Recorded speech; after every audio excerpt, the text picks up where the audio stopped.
Take your deep breath. Inhale, exhale.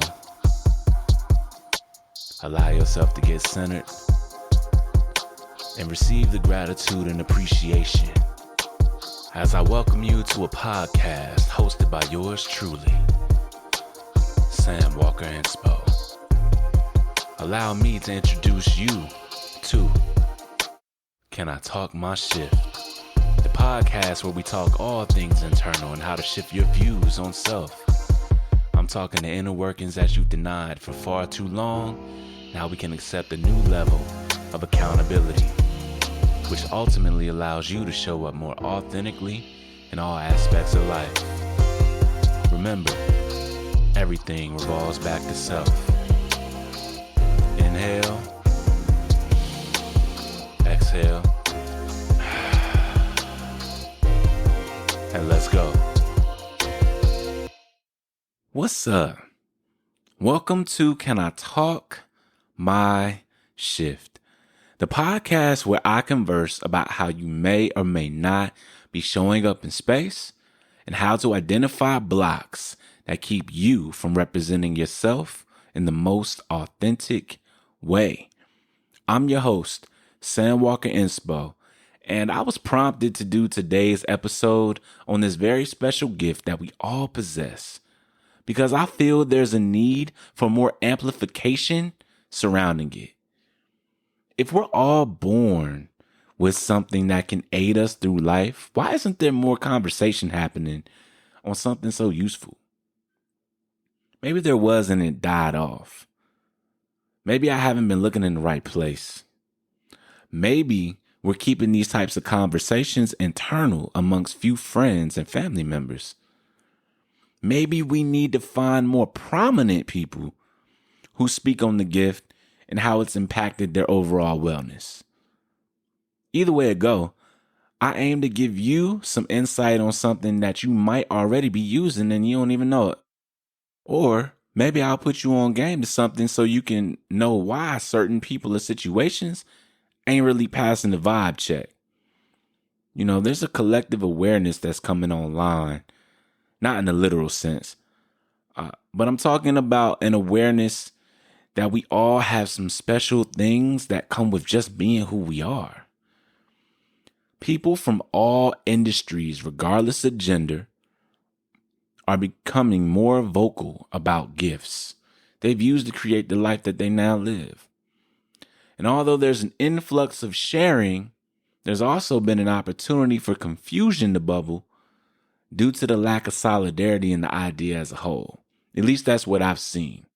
For instance, just last week, renowned podcast and entrepreneurial coach David Shands made a post about how your intuition may be lying to you. Now, David is a phenomenal coach and a great human being. If you haven't heard of him, you should definitely check out his podcast, the YouTube content, and his Instagram page at Sleep is for Suckers.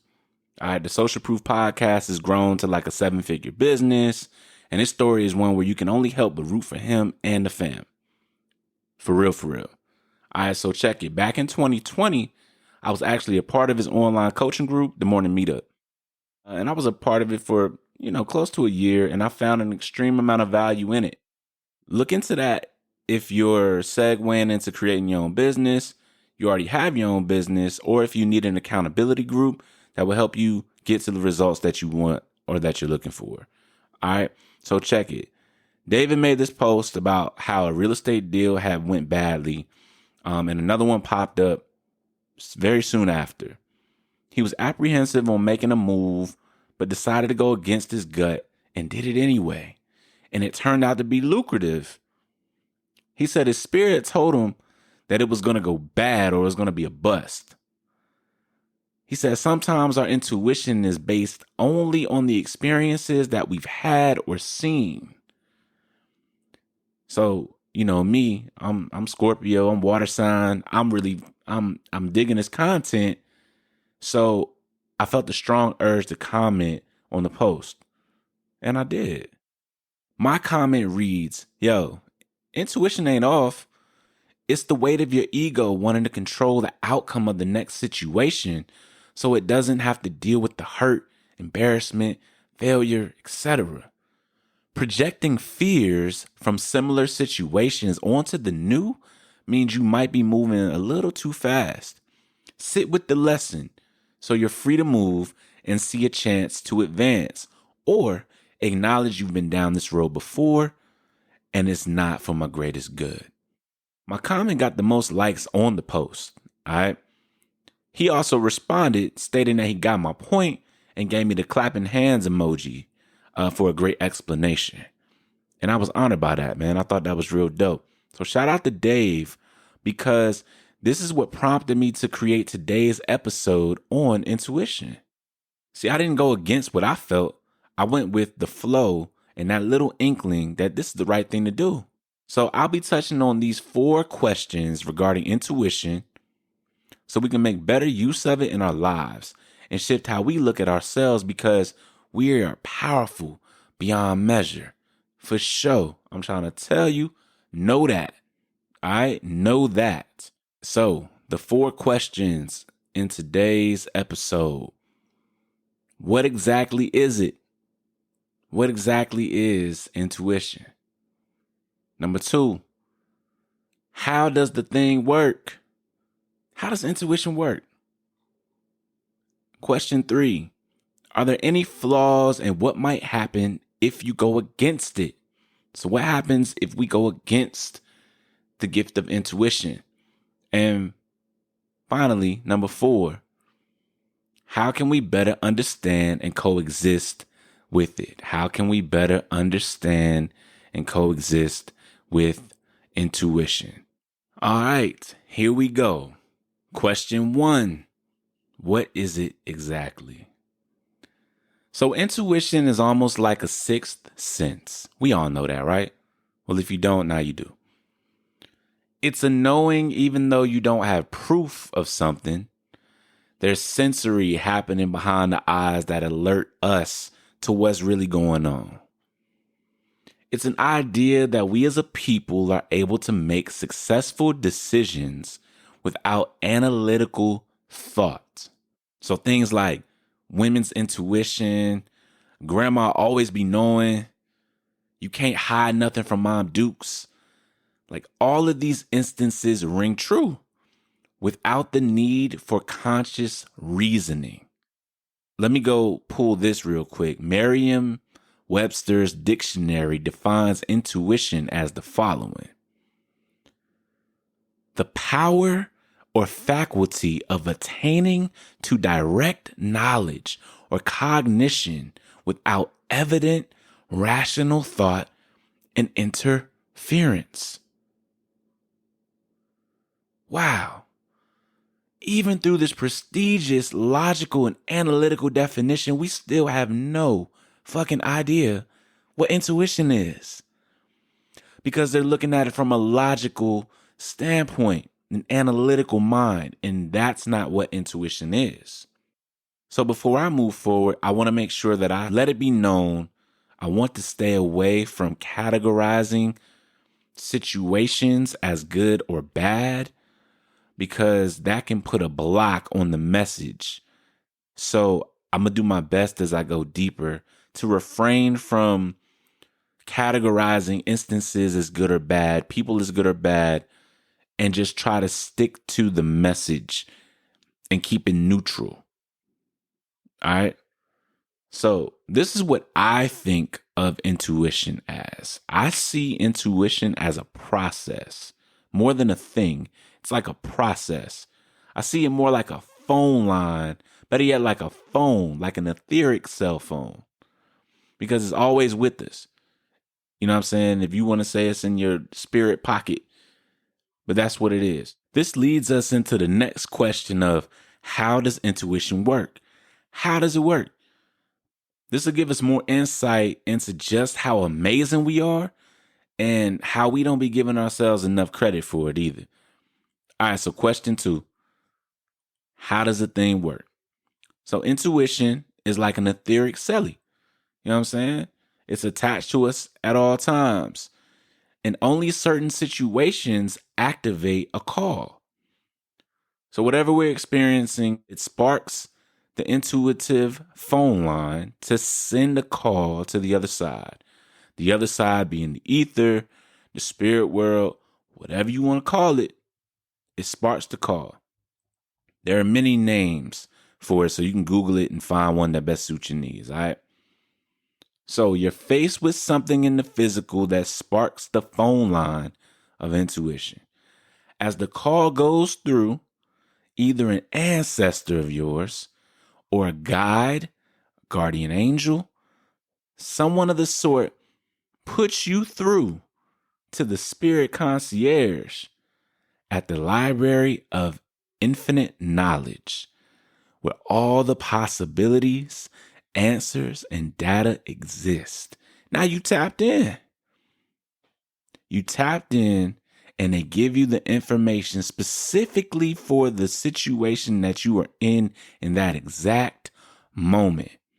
It can either be for a brief second, 5 minutes, so forth. That is the best way I can explain intuition. It's like they send a message back to you so damn quick that it throws you off because you don't know why you feel like you have an answer. And it's like, how do you know if something is in your best interest or not if you ain't even experienced it yet? You know, it's like sometimes we get this hunch to look in a direction and a sign, it answers our question when we were pondering it earlier or in the moment. A synchronicity, a song, a title, a TV show. You know what I'm saying? Something like that. So this internal phone system of intuition will lead you to and through situations to keep you aligned with your highest good. And that's how it works. It works like a phone operating system with a concierge that will give you the answers to any question that you have, specifically if it's leading you on a path that is aligned with your greatest good or it's not. So then this segues into the next part of the pod. The third question. Are there any flaws in what might happen if you go against it? If you go against your intuition, are there any flaws in what might happen if you go against it? Come on, man. I think we all know this one. By this part of the pod, I'm sure you probably smiling ear to ear, or you kind of like, man, like that was a dope explanation, but I already know what kind of happens if I go against my intuition. But we'll continue. So we received the information and the message from the other side. Somehow we translate it into something that we would say, right? So now we get the message and we're like, I'm not sure why, but something just doesn't seem right about what's about to happen if I say yes to this person. Something is telling me I should not go out tonight and just lay low at the crib. Something is telling me that this idea is the right idea and I should run with it. I don't know why, but this seems like the right thing for me to do in this moment. That's how we translate it outward for us to hear it consciously after the whole phone call happened in less than 5 seconds. The mechanism is quick. It's almost instantaneous and it doesn't drag out. So when it starts to drag out, that's when we let the logic and the ego start to try to make sense of the message that we received. We start to overthink, and we overthink our way into or out of a scenario at hand. That's when we start to run into them damn issues, yo. We rather someone outside of ourselves validate the experience that was just meant for us. We don't trust ourselves enough to know that we know. And we weaken our connection with it, or we weaken our connection with our ability to discern intuition from other lower vibratory states like anxiety, fear, etc. Every time we negate utilizing our power, we lose our trust in it. The process don't need fixing. It's our approach to it that needs fixing. We can also find ourselves in some crazy ass situations if we don't go with it, or we can miss out on some great opportunities. So then, if that's the case, how can we better understand and coexist with it? Which is question 4. I mean, it's not going anywhere, yo. And it hasn't left us in any shape, way, or form. It's defined as a superpower. Let that marinate and crack the idea that it's something that can be taken away from you or that you can't use anymore. Take time to dive into the different ways the process of intuition can communicate with you and see which way it impacts your life. Knowing this will allow us the space to emphasize that we can regain momentum in utilizing its power. Forgiving ourselves for the times we went against that thing, our better judgment or intuition's call, and deciphering the moments where we can hold ourselves accountable for the outcomes that didn't go in our motherfucking favor. Let go of the notion that we are on a continuum of the same narrative. If you believe things change from this point forward, your perspective will refrain from being skewed. I promise you that. And acceptance. Accept that you have a gift and create space to nurture it. Learn to live with the dual sense that there is a force that guides you for real, for real. It's been guiding you and will continue to guide you. Bridge the gap between you and it by releasing blocks of anxiety, worry, fear, shame, embarrassment, and all of these branches of a damaged ego. Quick, concise, straight to the point. And now I recap. What is it? What is intuition? This internal phone system to lead you to and through situations to keep you aligned with your highest good. How does it work? How does intuition work? Something in the physical sparks the phone line of intuition. As the call goes through, either an ancestor of yours, a guide, or an angel, whatever you want to call it, puts you through to the spirit concierge at the library of all the knowledge, where all the possibilities and answers and data exist. Boom, you get an answer quick, fast, bam. What are the flaws and what might happen if we go against it? What happens if we go against our intuition? We weaken our connection with it and our ability to discern intuition from other lower vibe states like anxiety, fear, etc. Every time we negate utilizing our power, we lose our trust in it. And finally, how can we better understand and coexist with it? Know that you have a real superpower defined by man, but powered by a source that can't be defined by man's logic. That's a bar. That's a rapper status. You know what I'm saying? Know you have a real superpower defined by man, but powered by a source that can't be defined by man's logic. And that's how I will conclude today's episode. Episode 4. I do want to take a quick second before we end the podcast to send some love to David Shands. Like I said at the beginning of the show, it was his post that led me down the train of thought for the dialogue I just shared. I find a shit ton of value in what he himself and his platforms, Social Proof and the Morning Meetup, offer. So, on me, take some time out and listen to some of the podcast titles that stand out for you. Like I said, they're on YouTube. They're on all the platforms my podcast is on as well. A few of my personal favorites are episode number 47, Delayed Gratification with Inky Johnson. Episode 198, Creative Insecurities and Forced Errors with co-host Donnie. And the more recent episode, 291, The Mental State of Music with lifestyle specialist Kenny Burns of the ATL.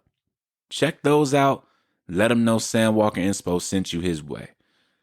As always, hit me up on Instagram at Sam Walker Inspo and give me some of your own insight on how your life has been impacted by intuition. Swing by my website, www.samwalkerinspo.com. Check out the blog for more clarity content. Lastly, next week's episode, it's centered around the dreaded but ever so prevalent topic of communication, its importance today, and why every person should aim to become a better communicator. I look forward to us having a conversation again in episode 5. Till then, peace be upon you, blessings, and let the energy flow how it's supposed to flow, where it's supposed to flow for you. To the outro. As we close out the podcast, I just want to thank you. Thank you for giving me your attention, your undivided. I really appreciate you, and I extend gratitude to you from one heart to another. I hope you enjoyed Can I Talk My Shift? I hope in just these few moments of listening to my voice that you were able to shift out into a new perspective and you can move more authentically. Till next time, peace.